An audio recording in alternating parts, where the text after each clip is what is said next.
عندما يدعو الله تعالى المؤمنين في القرآن الكريم، فإن دعوته غالبا ما تكون مرتبطة بتحقيق ادعائهم اللفظي بالإيمان، وذلك لأن ادعاء الإيمان اللفظي دون العمل لا قيمة له في الإسلام، فالأعمال هي الدليل والبرهان المطلوب الحصول عليه حتى ينال الثواب والرحمة في الدنيا والآخرة.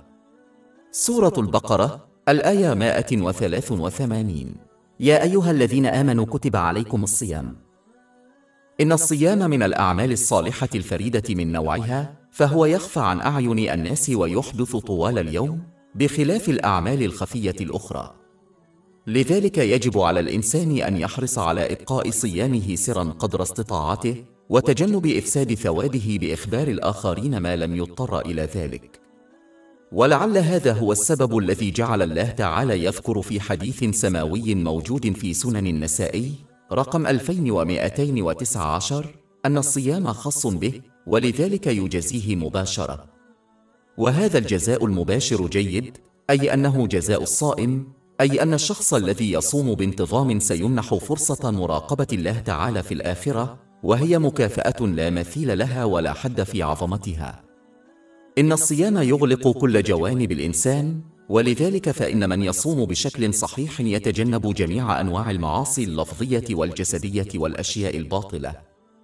لذلك يجب على المسلم أن يجتهد في تطبيق المزيد من التحكم في نيته وقوله وأفعاله أثناء صيامه، حيث تم تحذير من يصر على المعاصي مثل الكذب أثناء صيامه في حديث موجود في جامع الترمذي رقم 707 من إفساد صومه حتى يصبح حقيرا عند الله تعالى.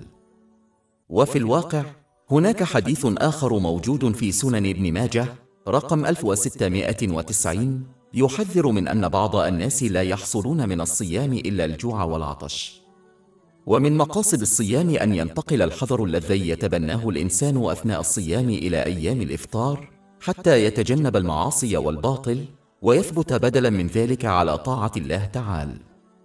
وهذا يعني استخدام النعم التي وهبها الله له فيما يرضي الله تعالى، كما هو مبين في القرآن الكريم وأحاديث النبي الكريم محمد صلى الله عليه وسلم. وهذا يؤدي إلى البر المشار إليه في الآيات الرئيسية التي نوقشت.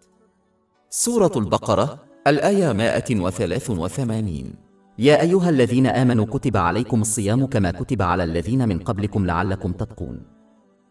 كما أن الصوم يخفف من الشهوات الشريرة، ويمنع الكبرياء والتشجيع على المعصية من خلال الجوع والعطش والجهد الأكبر في تجنب المعصية التي يرتكبها الصائم، ويمنع شهوة البطن والشهوات الجسدية، وهذان الأمران يؤديان في كثير من الأحيان إلى العديد من الخطايا الأخرى، والرغبة في تحقيق هاتين الرغبتين غالبا ما تكون أعظم من الرغبة في الأشياء المحرمة الأخرى. لذلك فمن يسيطر عليهما بالصوم يسهل عليه السيطرة على الشهوات الشريرة الأضعف، وهذا يؤدي إلى البر الحقيقي.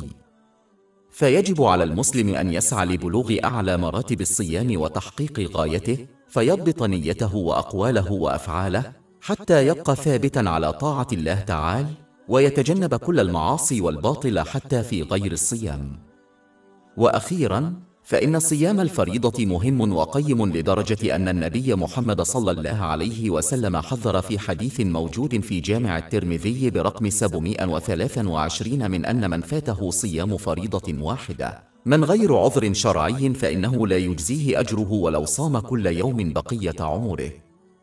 لذلك يجب على المسلمين أن يجتهدوا في أداء صيامهم الفريضة على الوجه الصحيح، وأداء صيام التطوع حسب قوتهم وقدرتهم. سورة البقرة الآية 183. يا أيها الذين آمنوا كتب عليكم الصيام كما كتب على الذين من قبلكم لعلكم تتقون.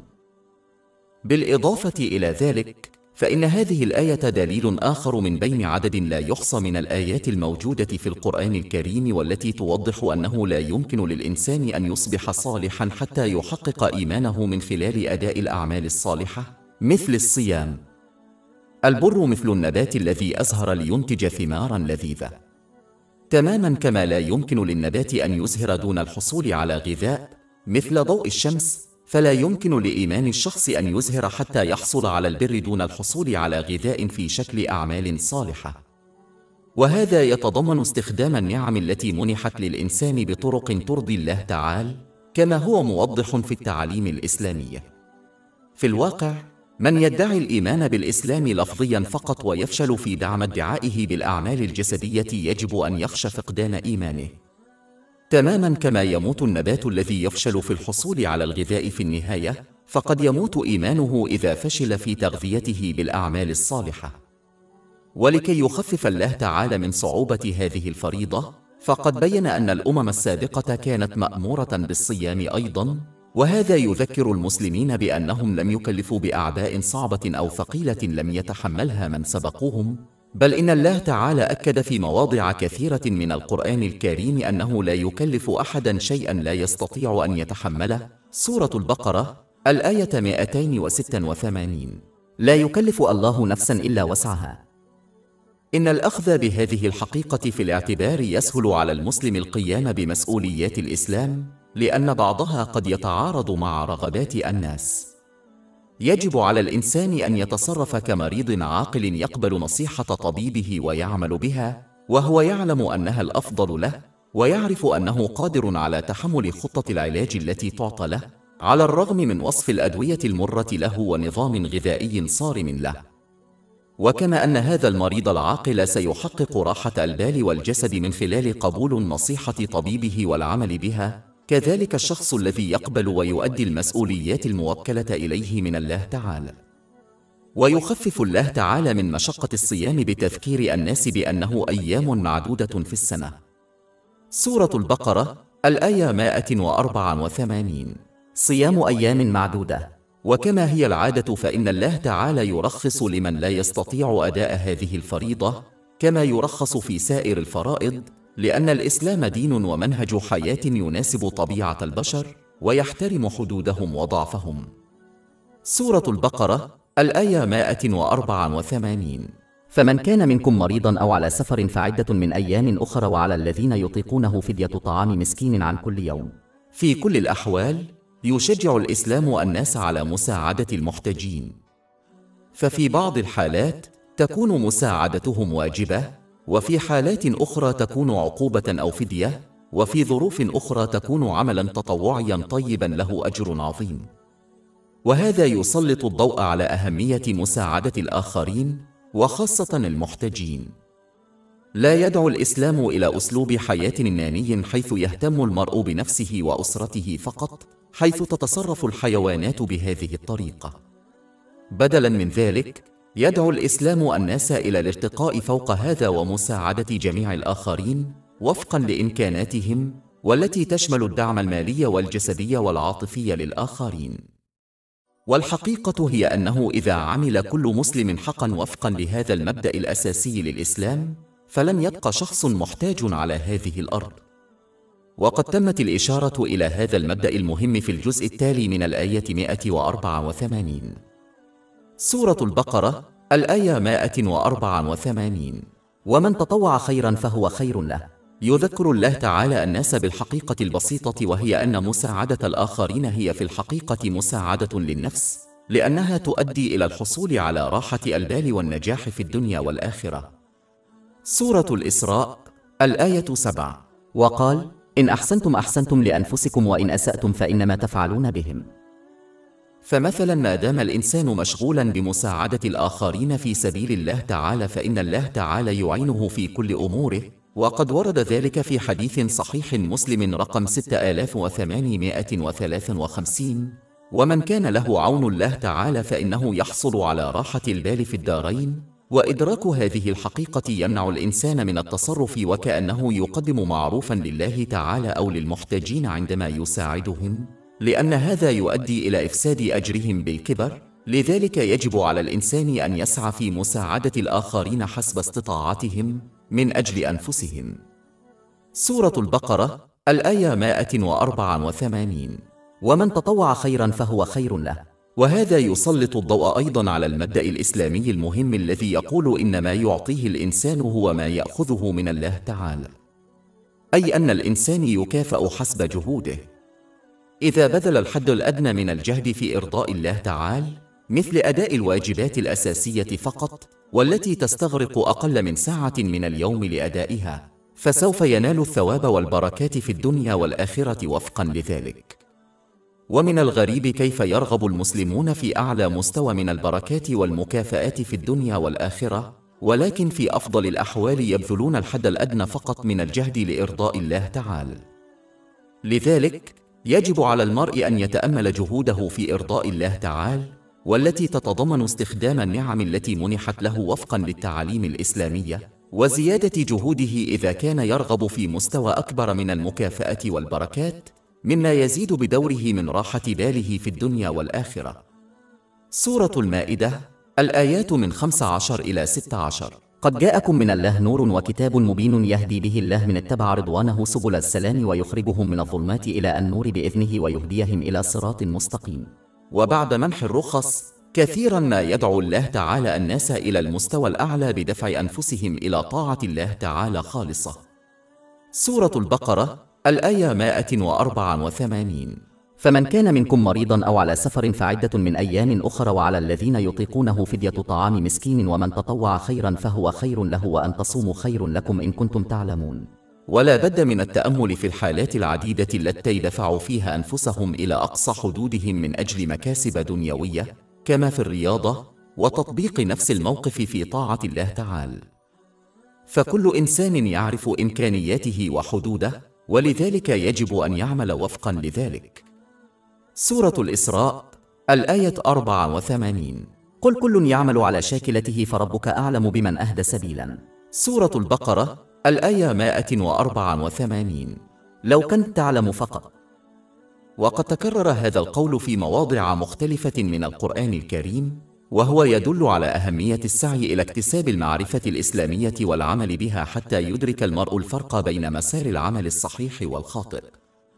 وهذا يدعو الناس إلى الارتقاء فوق التقليد الأعمى للآخرين والعمل بدلا من ذلك بناء على الأدلة والمعرفة حتى يدرك المرء قيمة الأعمال التي يقومون بها.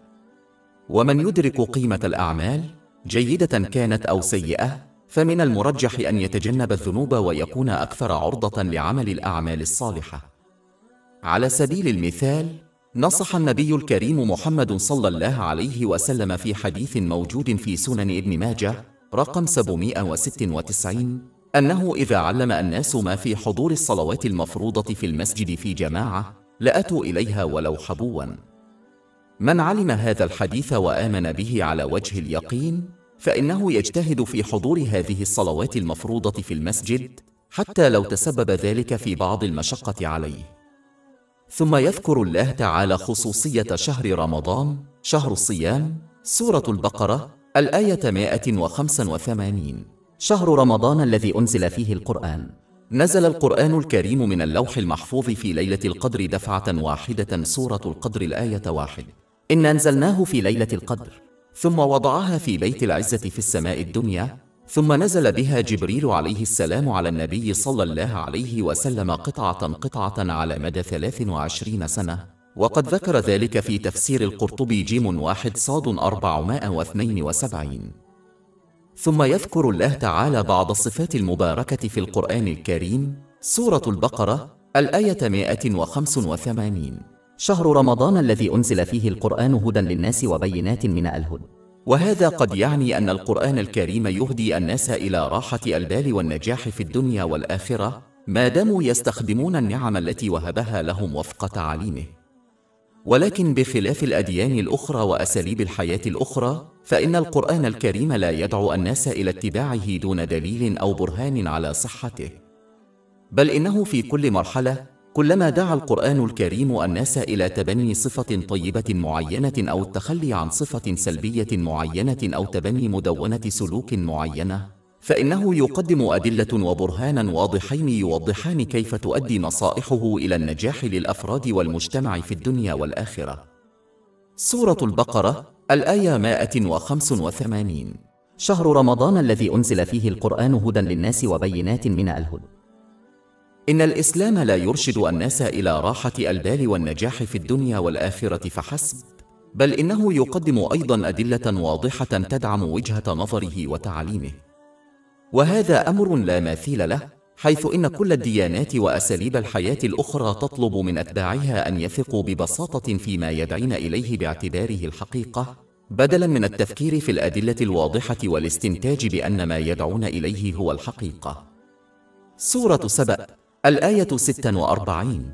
قل إنما أعظكم بواحدة أن تقوموا لله مثنى وفرادى ثم تتفكروا. وسورة يوسف الآية 108. قل هذه سبيلي أدعو إلى الله على بصيرة أنا ومن اتبعني. لذلك يجب على المسلمين أن يجتهدوا في اتباع تعاليم الإسلام المستندة إلى الأدلة الواضحة الموجودة في القرآن الكريم وأحاديث النبي الكريم محمد صلى الله عليه وسلم، حتى ينالوا اليقين بالإيمان، بدلاً من اتباعها بشكل أعمى بناء على أوامر ونصائح الآخرين. إن اليقين بالإيمان يضمن لهم البقاء ثابتين على تعاليم الإسلام في كل الظروف، سواء أوقات الرخاء أو أوقات الصعوبة، مما يؤدي بدوره إلى راحة البال والنجاح في كلا العالمين. سورة النحل الآية 97. من عمل صالح من ذكر أو أنثى وهو مؤمن فلنحيينه حياة طيبة ولنجزينهم أجرهم بأحسن ما كانوا يعملون. في حين أن من لديه ضعف الإيمان الناتج عن التقليد الأعمى للآخرين يكون أقل قدرة على الثبات على طاعة الله تعالى، والتي تتضمن استخدام النعم التي وهبها الله لهم بطرق مرضية له، كما هو موضح في التعاليم الإسلامية في كل الظروف مثل أوقات الشدة.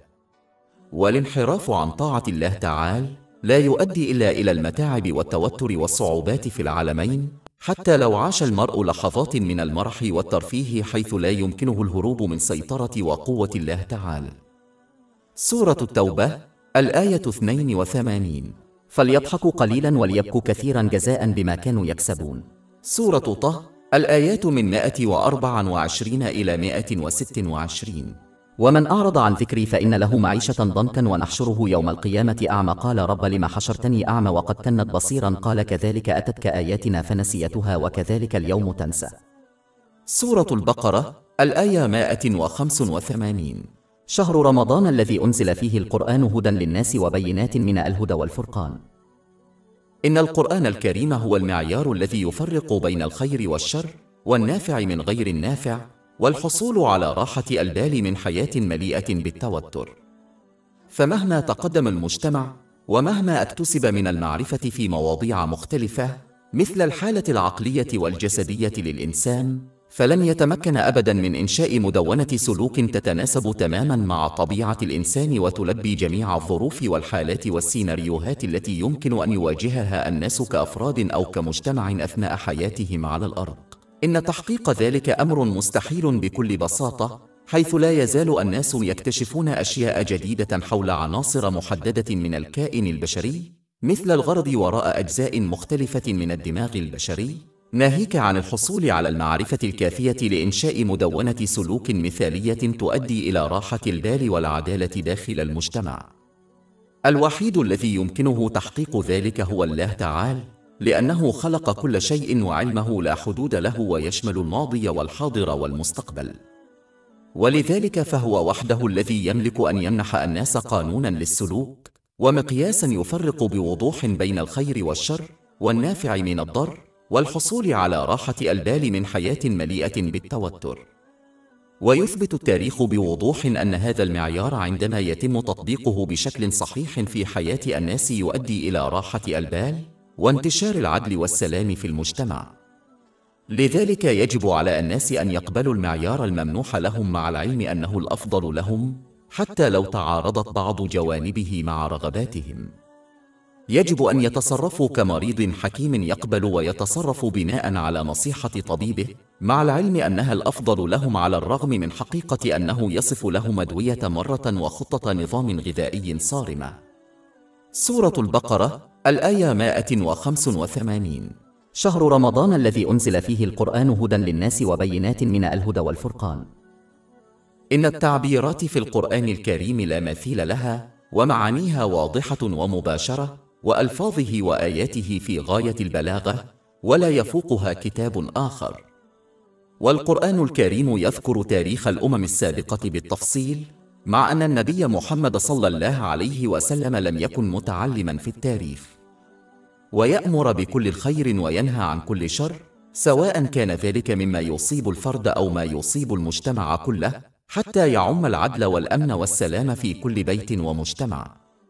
والقرآن الكريم يتجنب المبالغة والكذب أو أي زيف، على عكس الشعر والقصص والخرافات. وكل الآيات مفيدة ويمكن تطبيقها عملياً على حياة الإنسان. وحتى عندما تتكرر نفس القصة في القرآن الكريم تبرز دروس مختلفة مهمة. وخلافاً لجميع الكتب الأخرى، فإن القرآن الكريم لا يمل الإنسان عندما يدرسه مراراً وتكراراً. ويقدم القرآن الكريم وعوداً وتحذيرات ويدعمها بأدلة قاطعة وواضحة. إن القرآن الكريم عندما يتحدث عن شيء قد يبدو مجرداً مثل الصبر، فإنه يقدم دائماً طريقة بسيطة وعملية لتطبيقه في حياة الإنسان. إنه يشجع الناس على تحقيق الغرض من خلقهم، والذي يتضمن طاعة الله تعالى بإخلاص، وذلك باستخدام النعم التي وهبها لهم بطرق مرضية له، وبالتالي ضمان حصولهم على راحة البال والنجاح في العالمين. إنه يجعل الطريق المستقيم واضحاً وجذاباً لمن يرغب في راحة البال والنجاح الحقيقي في العالمين. إن معرفة القرآن الكريم خالدة حيث يمكن تطبيقها على كل مجتمع وعصر.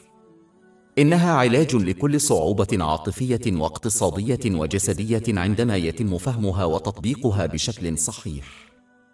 إنها توفر الحل لكل مشكلة يمكن أن يواجهها فرد أو مجتمع بأكمله. يحتاج المرء فقط إلى ملاحظة التاريخ وكيف استفادت المجتمعات التي طبقت تعاليم القرآن الكريم بشكل صحيح من تعاليمه الشاملة والخالدة. لقد مرت قرون ولم يتم تغيير حرف واحد في القرآن الكريم، حيث وعد الله تعالى بحفظه. لا يوجد كتاب آخر في التاريخ يتمتع بهذه الصفة. سورة الحجر الآية 9: إنا نحن نزلنا الذكر وإنا له لحافظون. لقد تحدث الله تعالى عن المشاكل الجذرية التي توجد داخل المجتمع وفصل العلاج العملي لها جميعاً. وبإصلاح المشاكل الجذرية يتم إصلاح المشاكل الفرعية التي لا تعد ولا تحصى والتي تنبع منها تلقائياً. وهكذا تناول القرآن الكريم كل ما يحتاجه الإنسان والمجتمع للنجاح في العالمين. سورة النحل الآية 89: وأنزلنا إليك الكتاب تبياناً لكل شيء. هذه أعظم معجزة خالدة أنعم الله بها على خاتم أنبيائه محمد صلى الله عليه وسلم، ولكن لا ينالها إلا من بحث عن الحق وعمل به. أما من بحث عن أهوائه واقتفى منه فلن يلقى إلا الخسران في الدارين. سورة الإسراء الآية 82: وننزل من القرآن ما هو شفاء ورحمة للمؤمنين ولا يزيد الظالمين إلا خساراً. ثم حث الله تعالى على أداء فريضة الصيام المهمة في شهر رمضان، لكنه رخص لمن لم يستطع القيام بها. سورة البقرة الآية 185: فمن شهد الشهر فليصمه ومن كان مريضا أو على سفر فعدة من أيام أخر. إن الأوامر والنواهي والرخص والنصائح في الإسلام كلها تهدف إلى إرشاد الناس إلى الطمأنينة في الدنيا والآخرة، ولم تعط من أجل أن تصعب الأمور على الناس. سورة البقرة الآية 185: يريد الله بكم اليسر ولا يريد بكم العسر.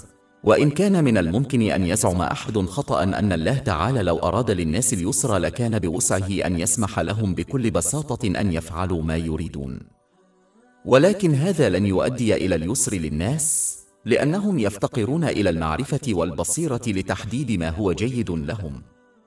وهناك أمثلة لا حصر لها في حياة كل شخص، حيث رغب في شيء ثم أدرك أنه كان سيئا بالنسبة له، وعندما كره شيئا ثم أدرك أنه كان جيدا بالنسبة له. والحقيقة أن كل الناس مثل الأطفال الذين يرغبون في الشيء الخطأ في الوقت الخطأ، مثل الآيس كاريم عندما يصابون بنزلة برد. وكما يحمي الوالد الصالح طفله بحرمانه مما يرغب فيه، فإن الله تعالى وحده يعلم ما هو الأفضل لكل شخص ويرشده إليه، وكل ما عليه فعله هو طاعته فقط. سورة البقرة الآية 216: وعسى أن تكرهوا شيئا وهو خير لكم وعسى أن تحبوا شيئا وهو شر لكم والله يعلم وأنتم لا تعلمون. ومن الأمثلة على ذلك الطبيب الذي يصف أدوية مرة ونظاما غذائيا صارما، فيبدو ظاهر الأمر أنه يريد لمريضه أن يشق عليه، ولكن أي شخص يتمتع بالعقل السليم سوف يدرك أنه في الواقع يريد لمريضه راحة البال والجسد، لأن الأدوية المرة ونظام الحمية الصارم الذي يصفه له سوف يؤدي إلى ذلك إذا قبل المريض نصيحته وعمل بها. وما عليك إلا أن تلاحظ الأغنياء والمشاهير الذين يعيشون وفقا لرغباتهم، مما يجعلهم يسيئون استخدام النعم التي وهبوا لها، وكيف أن هذا يؤدي فقط إلى مشاكل الصحة العقلية مثل التوتر والاكتئاب والميول الانتحارية، لكي تفهم أن راحة البال لا تكمن في العيش وفقا لرغبات المرء. فكما أن الله تعالى وحده يعلم العقل والجسد البشري، وكما أن علمه يحيط بكل شيء بما في ذلك الماضي والحاضر والمستقبل، فهو وحده يعلم ما هو الأفضل لكل شخص. سورة الشور الآية 27. الله الرزق لعباده لا بغوا في الأرض ولكن ينزل بقدر ما يشاء إنه بعباده خبير بصير. وبالإضافة إلى ذلك فإن الله تعالى هو وحده المتحكم في الكون، وخاصة القلوب الروحية للإنسان دار الطمأنينة والسكينة، فهو وحده الذي يقرر من ينال الطمأنينة والسكينة ومن لا ينالها. ولذلك فإن من يعصي الله تعالى ويسيء استعمال النعم التي وهبها الله له لن ينال إلا الشقاء والمتاعب والتوتر في الدنيا والآخرة. ثم إن الأشياء التي حرمها الله تعالى هي الأشياء التي يكون ضررها أعظم من نفعها، وفي كل حالة أسباب علمية ومنطقية كثيرة وراء تحريم الله تعالى، مثل تحريم الخمر. لذلك فإن أوامره ونهيه ورخصه ونصائحه هي التي تصلح لكل إنسان، لأنها وحدها تؤدي إلى راحة البال والبدن في الدنيا والآخرة، وإن لم يكن ذلك واضحا للناس لجهلهم وقصر نظرهم. سورة الأعراف الآية 157.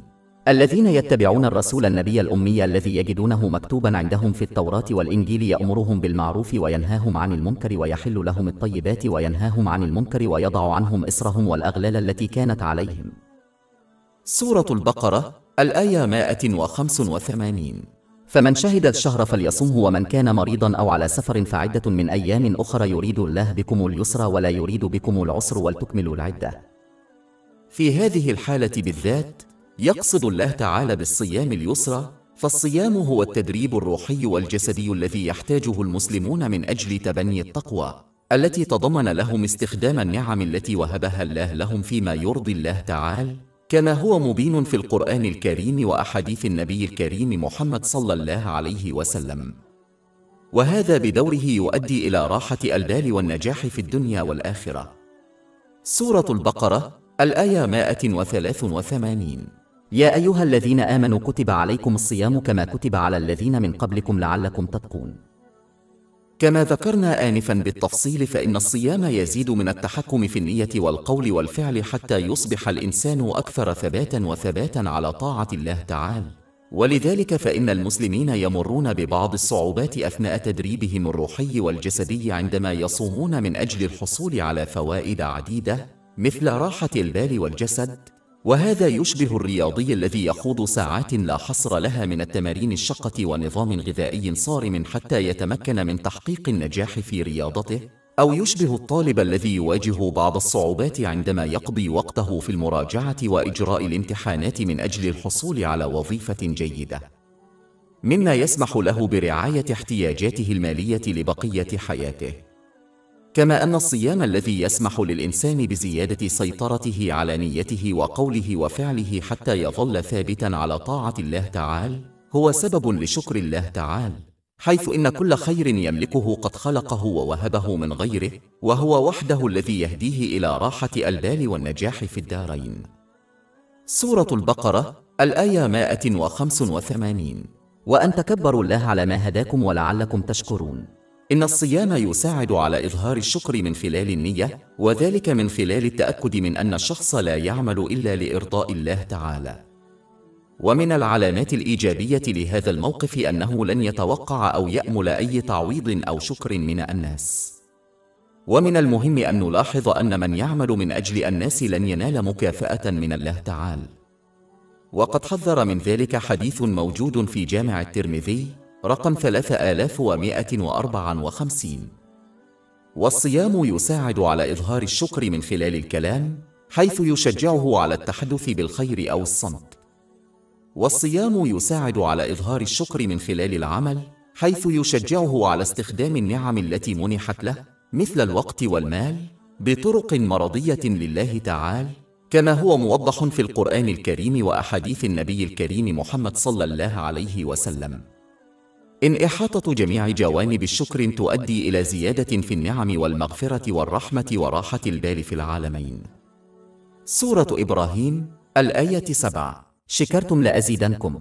وسورة النحل الآية 97: من عمل صالح من ذكر أو أنثى وهو مؤمن فلنحيينه حياة طيبة ولنجزينهم أجرهم بأحسن ما كانوا يعملون. ولكن من لم يشكر الله وأساء استعمال النعم التي أنعم بها عليه، فإنه يجد أن النعم التي يملكها كالشهرة والثروة تصبح مصدرا للتوتر والشقاء والمتاعب له في الدنيا والآخرة، حتى وإن عاش لحظات من المرح والترفيه، لأن الله تعالى هو وحده المسيطر على قلبه الروحي، دار الطمأنينة والسكينة. سورة التوبة الآية 82: فليضحكوا قليلا وليبكوا كثيرا جزاء بما كانوا يكسبون. سورة طه الآيات من 124 إلى 126: ومن أعرض عن ذكري فإن له معيشة ضنكا ونحشره يوم القيامة أعمى قال رب لم حشرتني أعمى وقد كنت بصيرا قال كذلك أتتك آياتنا فنسيتها وكذلك اليوم تنسى. أكثر من 500 كتاب إلكتروني وكتب صوتية ورسوم بيانية وملفات بودكاست ومدونات مجانية متاحة على موقعنا الإلكتروني www.shaibud.com.